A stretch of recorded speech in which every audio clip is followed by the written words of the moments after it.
વિદ્યાર્થી મિત્રો, welcome to my YouTube channel unique maths એજ્યુસફર to all of you friend. આજે આપણે વાત કરીશું આજે લેવાયેલ યાની કે 24 નવેમ્બર 2024ના રોજ લેવાયેલ એએમસી જુનિયર ક્લાર્કની જે એક્ઝામ લેવાય છે એમના પેપર સોલ્યુશન વિશે વાત કરીશું. એમાં આપણે મેઇનલી મેથ્સ અને रीजनिंगના કોન્સેપ્ટ જે છે એ ક્લિયર કરીશું. सो गाइज आपने अभी तक वीडियो को लाइक नहीं किया है, हरी वीडियो को लाइक कर दीजिए and if you are new in this channel then subscribe this channel. So हम बात करेंगे और टॉपिक पे. એમની અંદર આપણે મેઇનલી મેથ્સ અને રિઝનિંગ જ જોઈશું, બટ જે અમુક મેથ્સ જે ગુજરાતીના ક્વેશ્ચન છે એ જે કહી શકાય કે ઇઝી જે છે એમને પણ જોઈ લઈએ. તો પ્રશ્ન 4 જે છે, નીચે આપેલ શબ્દોમાંથી કયો શબ્દ સંખ્યા કોષમાં ત્રીજા ક્રમે આવશે? તો શ્યામ, શંભુ, શ્રાવણ અને શ્વાસ. એમાં મે બી શ્રાવણની પોસિબિલિટી છે. એના પછીનો પ્રશ્ન જે છે કે સંધિ વિગ્રહનો કયો વિકલ્પ સાચો નથી? તો એમાં આવશે ઉત્તરાયણ, ઉત્તર વત્તા અયન. બાકીના બધા જે છે બી, સી, ડી એ સાચા છે. પછી નંબર 7 છે, નીચેના પૈકી કયો વિકલ્પ સાચી જોડણી ધરાવે છે? તો એમાં આવશે ઓપ્શન બી, ઉર્મિલ. બરાબર છે. એના પછીનો પ્રશ્ન નંબર 8 જોઈએ કે નીચે આપેલ વાક્યોમાંથી દ્વંદ્વ સમાસનું વાક્ય શોધીને બતાવો. તો એ જ કયું થશે? પોલીસે તેમના માલ મિલકત જપ્ત કરી લીધા. એ સાચા થશે. એના પછી છે કે મમ્મત કરવો. તો મે બી એમાં પોતાનો વિચાર પાડવાનો આગ્રહ રાખવો એવું થઈ શકે. પછી નંબર 10 છે કે નીચે આપેલ વાક્યોમાંથી નિષેધ વાક્ય ઓળખો. તો એ થશે કે ઈ ભેદભાવ સંવર્ગમાં ન હોય બાપા. એ આવશે ઓપ્શન સી. 11માની અંદર જે છે એ નીચે આપેલ શબ્દનો વિરોધી શબ્દ પસંદ કરો. તો એ આવશે મિતાહારીનો વિરોધાર્થી અલ્પાહારી. Option A. પછી છે કે નંબર 13 કે નીચેનામાંથી છંદ ઓળખાવો. છંદની અંદર 16 ને 16 અક્ષર મેળ છંદ છે 16 16 16 વત્તા 16 32 એટલે અનુષ્ટુપ થશે. બરાબર. એના પછી હવે રિઝનિંગનો પ્રશ્ન નંબર 14 જે છે એમાં વાત કરીએ તો એક ટોપલામાં કેટલી કેરીઓ હતી? કેરીઓને જ્યારે બે બેના જૂથમાં વેચવામાં આવે તો કેટલી શેષ વધે છે? 1. 3 3ના જૂથમાં વેચવામાં આવે તો 2 શેષ વધે. 4ના જૂથમાં વેચવામાં આવે તો 3 શેષ વધે. 5ના જૂથમાં વેચવામાં આવે તો 4 વધે. 6ના જૂથમાં વેચવામાં આવે તો 5 શેષ વધે. પરંતુ જો એને 7ના જૂથમાં વેચવામાં આવે તો કોઈ પણ પ્રકારની શેષ વધતી નથી. અહીંયા એકી સંખ્યા છે 119 લઈએ આપણે. બરાબર છે. આમ જોજો કે બધી એકી જ છે એટલે 2 વડે ભાગશું તો 1 શેષ વધશે એટલે 2 વાળું ક્લિયર થઈ જશે. પણ 3 માટે એ બી ઓપ્શન સાચો નહીં થાય એટલે આપણે 3 ઓપ્શન સી થી સ્ટાર્ટ કરીએ. 3 વડે ભાગીએ તો 4 તેરી 12, 3 તેરી 9, 29, 7 9 સત્તેરી 27 એટલે 2 શેષ વધી. તો 3ના જૂથમાં 2 શેષ વધે. બરાબર છે. તો 3 વાળું સાચું થાય. 119 ભાગ્યા 4 કરીએ તો 4 એકુ 4 દુ 8, 3 અને 9, 9 ચોક 36. શેષ કેટલી વધશે? 3. તો કેટલી શેષ વધી? 3. 5 વડે ભાગશો એટલે 9માંથી 5 જાય તો શેષ 4 વધશે એટલે 5 વાળું પણ સાચું થશે. હવે ઓનલી 6 વડે ભાગવાનું છે. 119 ભાગ્યા 6 કરીએ જો સાચું થાય તો આપણો ઓપ્શન સાચો. 6 એકુ 6, 5 શેષ વધી. 6 નવા 54, શેષ 5 વધી. 6 6ના જૂથમાં ગણતા 5 શેષ વધે છે સાચું તો. પરંતુ 7ના જૂથમાં ગણતા કોઈ પણ શેષ વધતી. તો 119 ભાગ્યા 7 કરશો તો 7 એકુ 7 અને 7 49 એટલે 17 સત્તા 119 થશે. સો in question number 14 option C સાચું પડશે. તે નેક્સ્ટ નંબર 15ની વાત કરીએ તો એક વ્યક્તિ અંગૂઠા માટે આ એક અંગૂઠો. બરાબર છે. એના પછી છે તર્જની. એના પછી વચલી આંગળી. વચલી પછી જે છે અનામિકા. વચલી એટલે મોટી હશે. અનામિકા પછી જે છે એ ટચલી આંગળી એટલે કે છેલ્લી આંગળી. આમ 5 આંગળી છે અને આને કેવી રીતના ગણે છે? પછી શું છે? પાછા ફરીએ તો છેલ્લી આંગળીની બાજુની આંગળી માટે 6 થશે, વચ્ચેની આંગળી માટે 7, પહેલી આંગળી માટે 8, અંગૂઠા માટે 9, ફરીથી પહેલી આંગળી માટે 10, વચ્ચેની આંગળી માટે 11, ત્યાર પછીની આંગળી માટે 12, છેલ્લી આંગળી માટે 13, આગળ પાછા આવતા આના માટે 14, એટલે જો અહીંયા 1 2 3 4 5 વળતા 6 7 8 9, પછી આ 10, અહીંયા 10 આવશે, 11 12 13 14 15 16 17 18 19 અને અહીંયા 20 આવશે, અહીંયા 21 22 23 24 25 26 27 28 29 30, હવે છે અહીંયા 20 આવ્યા, અહીંયા 30 આવ્યા, અહીંયા 10 આવ્યા, 30 એક રાઉન્ડ કરીએ તો 31 32 33 34 35 36 37 38 39 40, અહીંયા 40 આવશે. જુઓ હવે 10 20 30 40, અહીંયા 50 આવશે, અહીંયા 60 આવશે, અહીંયા 70 આવશે,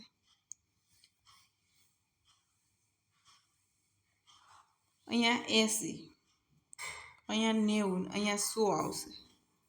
આ આંગળી ઉપર 100 આવશે, બરાબર. આ બે આંગળી ઉપર જ ફોકસ કરવાનું છે. 100 થયા પછી 10 20 30 40 50 60 70 80 90 ને 200, એટલે અહીંયા 200, અહીંયા 100 200 300 400 500 600 700 800 900 ને 1000. આ આંગળી ઉપર 1000 આવે. અંગૂઠાની બાજુની આંગળી કઈ છે એના ઉપર 1000 આવશે, તો અંગૂઠાની બાજુની આંગળી થશે મધ્યમાં, ના, અંગૂઠાની બાજુની પહેલી આંગળી તર્જની, એટલે ઓપ્શન બી સાચો પડશે, તર્જની. બરાબર છે. થોડું ટાઈમ ટેકિંગ છે પણ ઇન્ટરેસ્ટેડ ક્વેશ્ચન છે રિઝનિંગનું. ધેન નેક્સ્ટ નંબર 16 ક્વેશ્ચન કે માયા, મધુરા અને મીના એક જ વર્ગમાં અભ્યાસ કરતા મિત્રો છે. વર્ગની ભૂગોળની 25 ગુણની પરીક્ષાની અંદર માયાને 64% અને મધુરાને 80% ગુણ મેળવ્યા છે. તેમના ત્રણેયના સરેરાશ જે 19 હોય તો મીનાના કુલ ગુણ મેળવો. હવે 25ના 64% કરીએ ને તો કેટલા થાય? 25ના 64 ભાગ્યા 100, 25 ચોક 100, 16 ચોક 64, એટલે 16 થશે. અને એના 80% જોઈએ, 25ના 80%, 16 વત્તા 25ના 80%, એટલે 25 ચોક 100 અને 80 ભાગ્યા 4, એટલે 20 થશે. 4 20 80, 20 વત્તા x, અને એની ત્રણેયની સરેરાશ 19 છે, 19 તેરી થશે 57. બરાબર છે. આ બેનો સરવાળો થશે x બરાબર 57 ઓછા 36 બરાબર 21 છે. ઓપ્શન 21, ઓપ્શન સી સાચો. બરાબર. એકદમ ઇઝી ક્વેશ્ચન, જેવું કીધું છે એવું કરતા જાઓ એટલે તમને આન્સર મળી જાય. એના પછીનો પ્રશ્ન નંબર 17 છે કે એક જંગલમાં એક જૂનું પીપળાનું વૃક્ષ છે. આ ભવ્ય વૃક્ષને 13 ડાળીઓ છે અને દરેક ડાળી પર 14 પક્ષીઓ બેઠા છે. 13 ચોક 4 તેરી 42 વધી 4, 14 એકુ 14 ને 4 82, આટલા પક્ષીઓ હશે. એમાંથી ચકલીઓ ભૂરી, કાગડાઓ કાળા, પોપટ લીલા રંગના છે. ચલો ચકલીને એસ કહી દઈએ, વત્તા કાગડાને ક્યુ, ક્રો, પોપટ પેરોટ, એમનો સરવાળો 182 છે. હવે વાત કરીએ તો કાગડા કરતાં પોપટ 2 ગણા છે. કાગડા કરતાં પોપટ 2 ગણા છે, તો આવું કહી શકાય. 2 સી બરાબર પી. અને કાગડા ચકલી કરતાં 2 ગણા છે. કાગડા 2 ગણા વધારે છે ચકલી કરતાં, એટલે સી બરાબર 2s. બરાબર. હવે આપણે સી ને કરતા કરીએ. સી બરાબર સી જોઈએ તો પી બરાબર 2c અને એસ બરાબર સી ના છેદમાં 2 વત્તા સી વત્તા 2c બરાબર 182.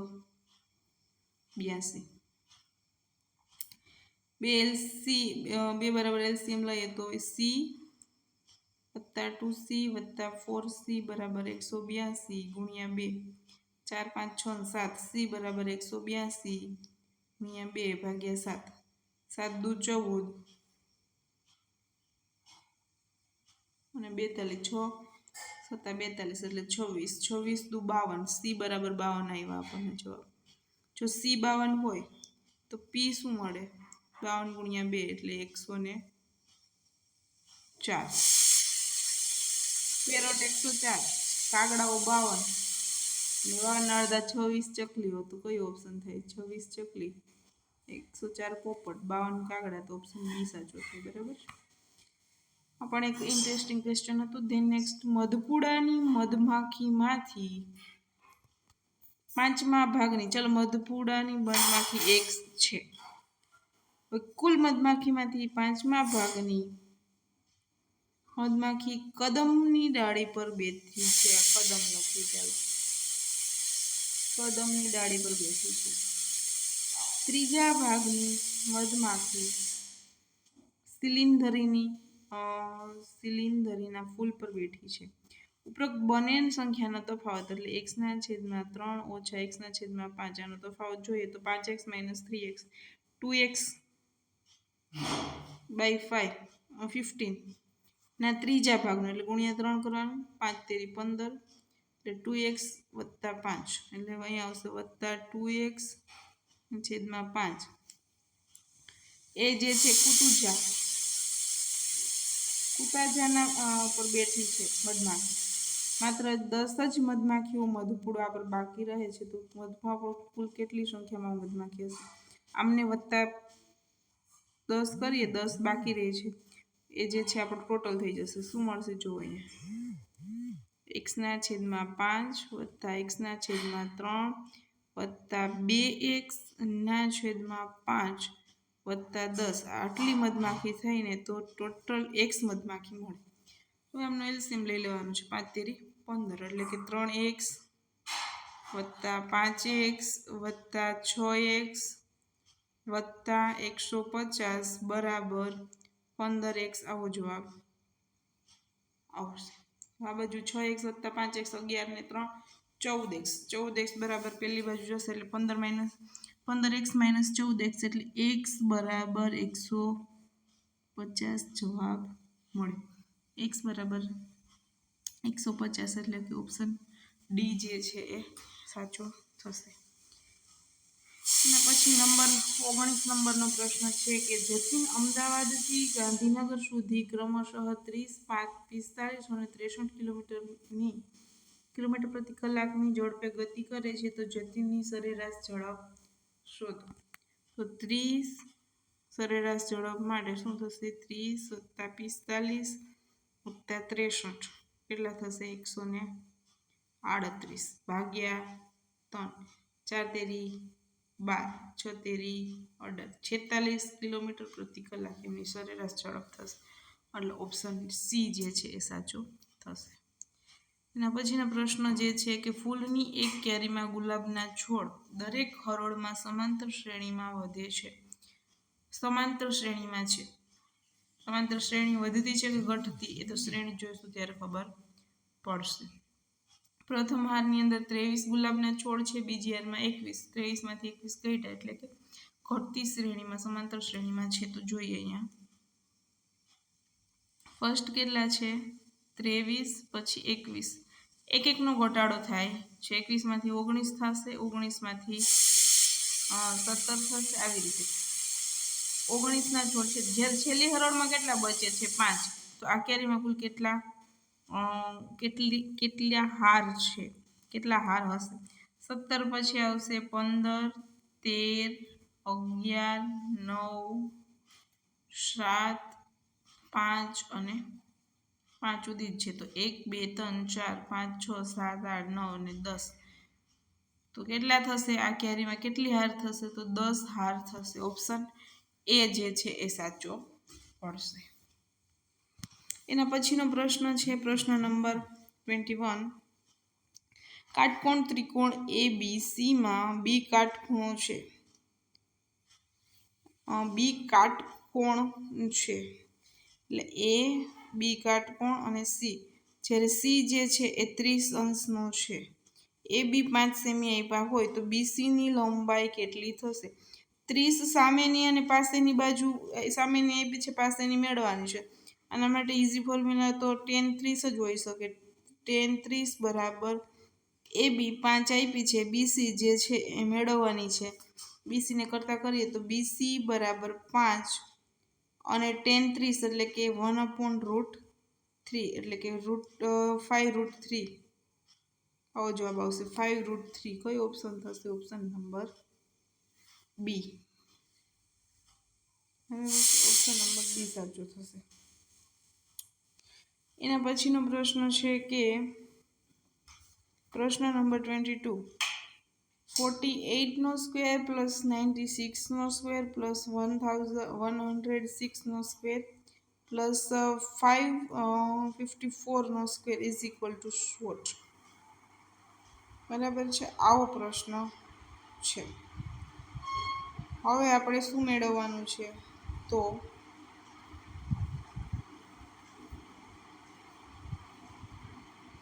એમનો સરવાળો 54 નો વર્ગ અહીંયા આપ્યો છે, બાકી આપણે આ પણ કરી શકીએ. 48 એટલે કે 50 માઇનસ 2 સ્ક્વેર અને 50 પ્લસ 4 સ્ક્વેર. 50 સ્ક્વેર એટલે 25 પ્લસ 25 એટલે 5000 થઈ જાય છે. 4 નો સ્ક્વેર 2 નો સ્ક્વેર 4 4 નો સ્ક્વેર 16 2 દુ 4 4 ગુણ્યા 50 એટલે 200 માઇનસ 200 અહીંયા પ્લસ થશે 8 પંચા 40 એટલે 400 માંથી 200 જાય તો 200 વત્તા 200 એટલે અહીંયા 220 તો શું આવશે? 5220 બરાબર છે. 5220 વત્તા આમના બંનેનો સરવાળો કરવાનો 96 નો વર્ગ એટલે 100 માઇનસ 4 નો સ્ક્વેર અને 106 એટલે 100 પ્લસ 6 નો સ્ક્વેર. 100 નો સ્ક્વેર એટલે 10000 પ્લસ 10000 4 નો સ્ક્વેર થશે 16 6 નો સ્ક્વેર 36. હવે વાત કરીએ તો 4 દુ 8 એટલે માઇનસ 800 અહીંયા થશે 6 દુ 12 પ્લસ 1200 માંથી 800 જાય તો 400 એટલે અહીંયા 20400 વત્તા 52 બરાબર 20452 આવું થશે.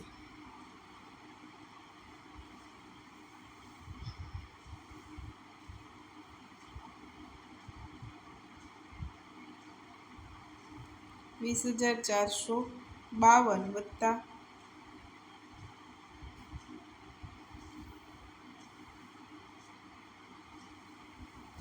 5220 એટલે 25,672 સરવાળો 25,672 ઓપ્શન એ સાચો થશે. એના પછીનો પ્રશ્ન નંબર 23 છે કે મયંકે તેના બગીચામાં પક્ષીઓને પીવા માટે નળાકાર પક્ષી કુંડ બનાવ્યું છે. જો નળાકારની ઊંચાઈ 1.45 મીટર અને તેની ત્રિજ્યા 30 સેમી હોય તો પક્ષીઓ માટે પીવા માટેના પાત્રનું પૃષ્ઠફળ શોધો. હવે આપણે મીટરની અંદર એ પૂછે તો ત્રિજ્યાને મીટરમાં બદલવી પડશે. તો 30 સેમી જે છે ત્રિજ્યા એને મીટરમાં બદલશું તો શું થઈ જશે? 0.3 થઈ જશે. બરાબર.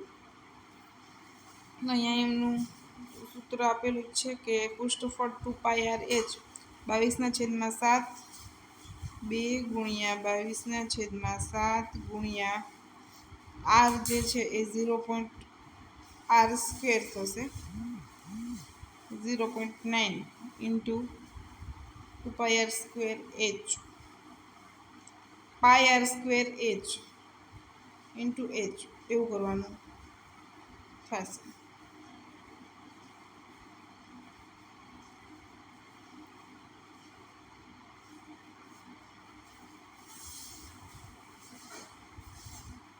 કુલ પૃષ્ઠફળ છે એટલે કુલ પૃષ્ઠફળ શું થશે?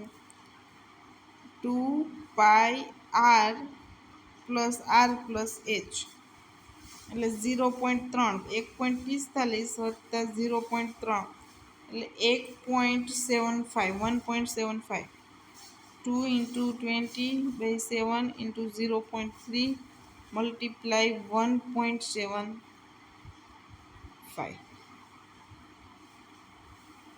okay 44 multiply 0.3 multiply 1.75 divide by 7 આવું કરવાનું છે. ચલો કરીએ આપણે. 44 0.3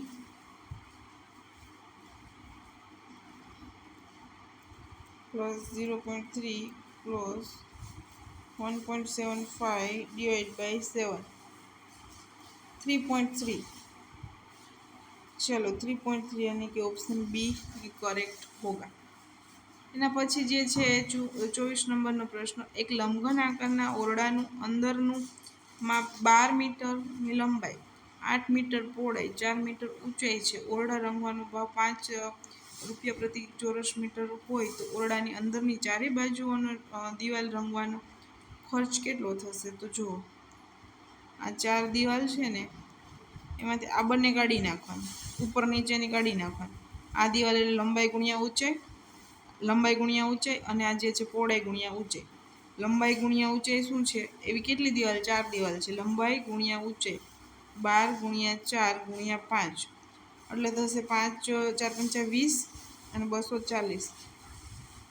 હવે વાત કરીએ તો ઊંચાઈ બંનેમાં કોણ છે? 8 ચોક 32, 32 ને 5 20 160 થાય, બરાબર. બે દિવાલનું થશે 400. હજી બે દિવાલ આવી, સેમ પાછી બે દિવાલ આવશે એટલે 400 + 400 800 રૂપિયા જે દિવાલ રંગવાનો ખર્ચ થશે. 4 દિવાલ રંગવાનો ખર્ચ 800 રૂપિયા, એટલે ઓપ્શન એ થશે. એના પછી જે છે એ પ્રશ્ન નંબર 26ની વાત કરીએ તો નીચેના પૈકી ગુજરાત રાજ્યનું કયું શહેર માન્ચેસ્ટર ઓફ ઇન્ડિયા તરીકે જાણીતું બન્યું છે? તો અમદાવાદ આવશે. પછી અમુક હજી રિઝનિંગના જે ક્વેશ્ચન છે એમની વાત કરીએ તો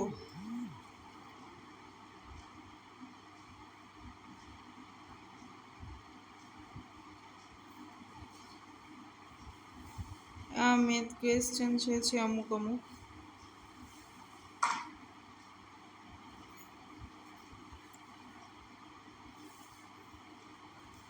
We left the cinema before movie ended because it was boring.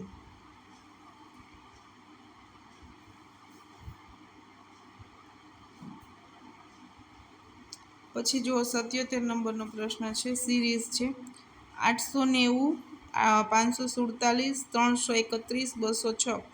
890માંથી 547 બાદ કરશું એટલે આપણને મળશે 3 4 અને 3, એટલે આ કેનો વર્ગ થશે?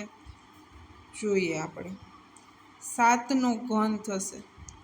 પછી 547માંથી 331 બાદ કરીએ તો 6 1 2 216, જે 6નો ઘન થાય છે. 331માંથી 206 બાદ કરીશું એટલે 125 મળશે, જે 5નો ઘન થાય છે. હવે શું કરવાનું? તો કે 206માંથી 4નો ઘન બાદ કરવાનો. 4નો ઘન શું મળે? 4 4 16 ચોક 64 બાદ કરો તો 2, 10માંથી 6 જાય તો 4 અને 1, અહીંયા 1 થઈ જશે એટલે 142ની સિરીઝ. ઓપ્શન જે છે એ બી સાચો થશે. એના પછી જે છે જો કોઈ એક સાંકેતિક ભાષામાં આર્મીનો કોડ BTPC હોય તો પોલીસનો શબ્દનો કોડ શું થાય? જો એ પછી ડાયરેક્ટ બી લઈ લીધો છે. પછી આરના એક લેટર છોડવાનો. આર ABCDમાં અહીંયા લખીએ તો ABCDEGHIJKLMNOPQRSTU. બરાબર. હવે વાત કરીએ તો ક્લિયર થઈ ગયું, પણ અગેન લખી નાખું છું.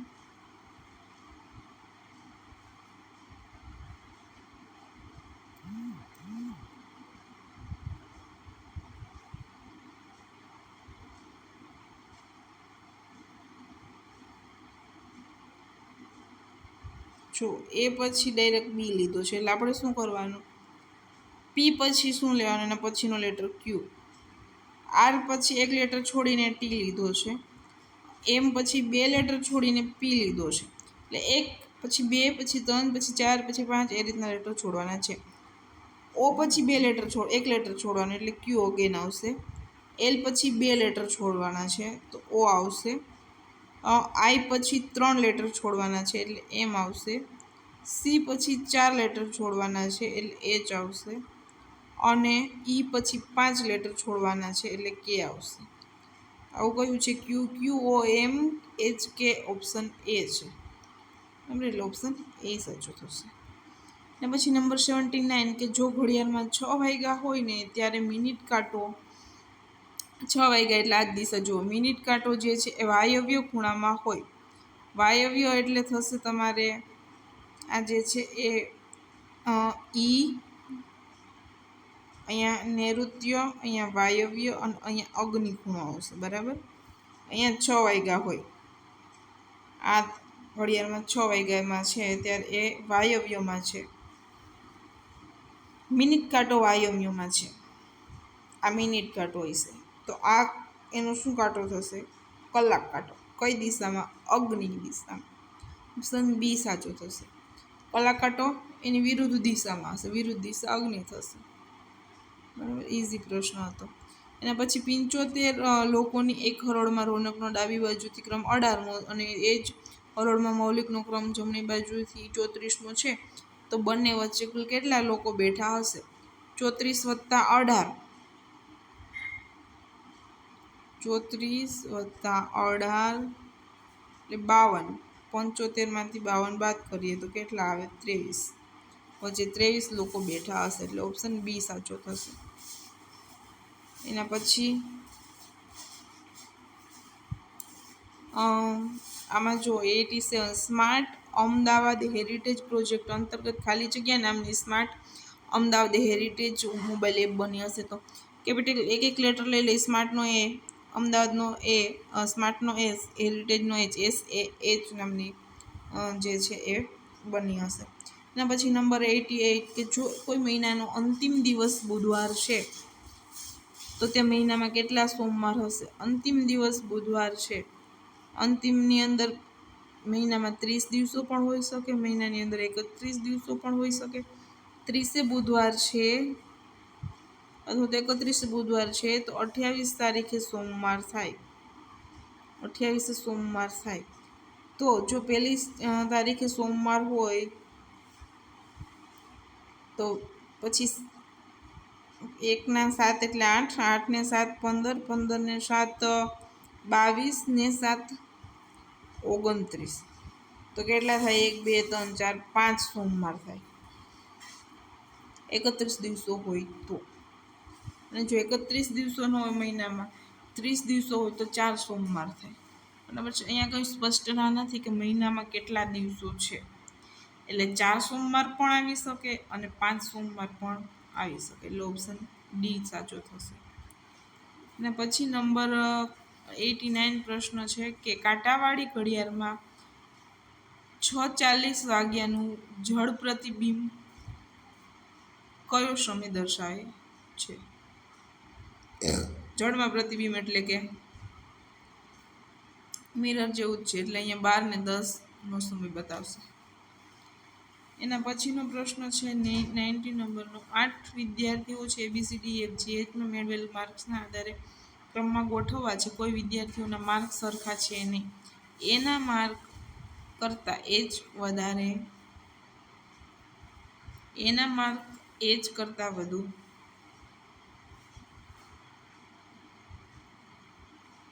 એના માર્ક જે છે એચ કરતાં વધારે છે. સી એ જીથી માત્ર એક ક્રમ ઉપર છે. સી જે છે જી કરતાં એક ક્રમ ઉપર છે એટલે ઉપર તો છે સી. બી અને એફ એ કરતાં ઓછા માર્ક ધરાવે છે. બી અને એફ એ કરતાં ઓછા માર્ક ધરાવે છે એટલે બી અને એફ અહીંયા ક્યાંક હશે ગમે ત્યાં.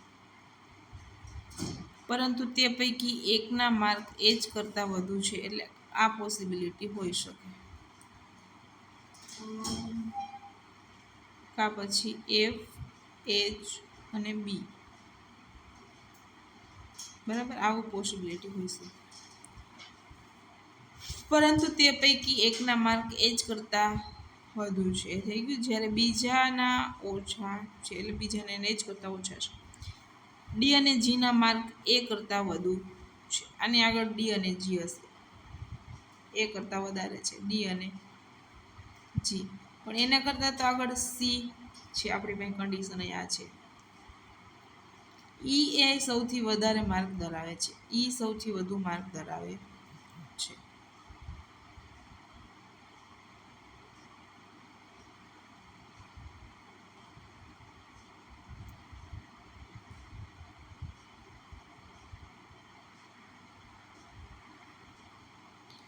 હવે એ અસમંજસતા જેવું થઈ ગયું છે. આપણો ક્વેશ્ચન સોલ્વ થવાની તૈયારી ઉપર છે અને કંઈક અસમંજસતા થઈ છે.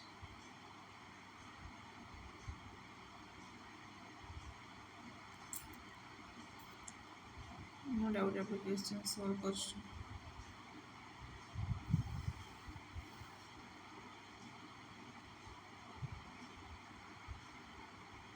Again, repeat this question. એના માર્ક એ જ કરતાં વધારે છે. અહીંયા બે કન્ડિશન લાસ્ટ બેની હતી, કાં તો બી આવું હતું એફ એ એફ એચ બી, અને સી વધારે છે જી કરતાં, એવું છે ને. સી એ જીથી સી આગળ છે જી કરતાં. પછી એ જ ડી અને જીના માર્ક એ કરતાં વધારે છે એટલે અહીંયા આવશે ડી યા તો જી, અને જી કરતાં વધારે સી છે. સૌથી વધારે માર્ક ઈના છે. અને આપણો પ્રશ્ન એવો છે કે એ કયા ક્રમ પર છે. તો સી જો અહીંયા હોય 1 2 3 4 5 કયા ક્રમ ઉપર આવશે? તો આવશે 5મા ક્રમ ઉપર આવશે. બરાબર છે.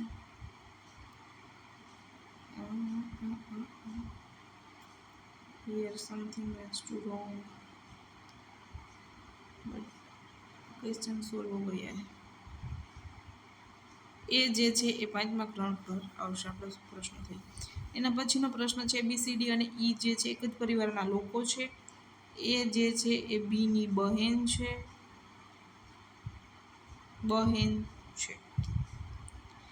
બી જે છે એ સીની પુત્રી છે. C I don't know male યા ફિમેલ, પણ એમની પુત્રી સીની પુત્રી બી છે. ઈ જે છે એ ઈની વાત કરીએ તો ઈ અને ડી બંને અનનોન છે. એક સ્ટેપ આગળ નીકળી જઈએ. ડી એ એનો ભાઈ છે. ચાલો એના પર ફોકસ કરો. ભાઈ છે, મેલ છે, આનો ભાઈ છે એટલે એનો ભાઈ છે, ઓબ્વિયસ બીનો પણ ભાઈ છે. હવે આપણે વાત કરીએ ડીની, તો ડી જે છે એ ઈ જે છે ડીનો પિતા છે. ઈ ડીનો પિતા છે. આ ત્રણે ભાઈ બહેન છે, તો સી એમની માતા થાય. બરાબર છે. ખબર નથી પણ ઈ પિતા હોય તો ઓબ્વિયસ સી માતા હશે. ઈ અને સી સાથેનો સંબંધ શું છે? યાની કે જે સી સેકન્ડ પર્સન છે એ ફર્સ્ટ પર્સનને શું કહીને બોલાવશે? સી ઈને શું કહેશે? તો સી ઈને પતિ કહેશે. एकदम easy question, option B correct होगा. नेक्स्ट 92.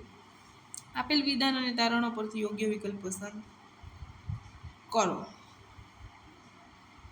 તો અમુક કેરીઓ બબુ પોચા છે. કેરીને આપણે કહીએ એમ. અમુક કેરીઓ બબુ પોચા છે. બબુ પોચા અને બીજ કહી દઈએ.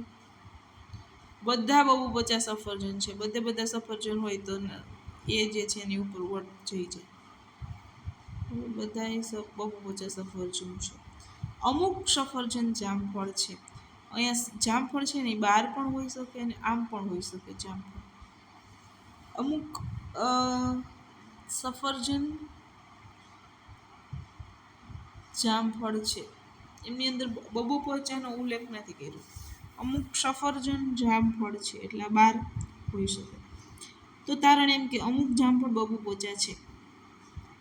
અમુક જામફળ બબુ પોચા છે, તો એવું તો કેમ કહી શકીએ? અમુક બબુ પોચામાં તો ટચ જ નથી થતું જામફળ. બરાબર, એટલે હોઈ પણ શકે, ના પણ હોઈ શકે. તારણ 2 છે કે અમુક સફરજન બબુ પોચા છે. અમુક સફરજન બબુ પહોંચ્યા છે સાચું છે. તો આપણે એવું કહી શકીએ કે તારણ 2 વિધાનને અનુસરે છે. એક વિશે અસમંજસતા છે એટલે આપણે હું ચોક્કસ ના કહી શકીએ અનુસરે છે જ. બાકી જે છે કમ્પ્યુટરને રિલેટેડ ક્વેશ્ચન છે મોસ્ટ ઓફલી નહીં કહેતા બધા જ મેથ્સ અને રિઝનિંગના ક્વેશ્ચન આપણે અહીંયા સોલ્વ કરેલ છે. તો વિદ્યાર્થી મિત્રો તમે હજી સુધી વિડીયોને લાઈક નથી કર્યો हरिए वीडियो लाइक कर दो and you are new in this channel then subscribe this channel. ऐसे ही हम गवर्नमेंट या कॉम्पिटिटिव एग्ज़ाम की जो भी एग्ज़ाम होगी उसका पेपर सोल्व हम बने तब तक इंस्टेंट ही कर देंगे. उसके लिए अगेन सेज दैट वीडियो को लाइक कर दीजिए एंड चैनल को सब्सक्राइब कर दीजिए. Thank you guys.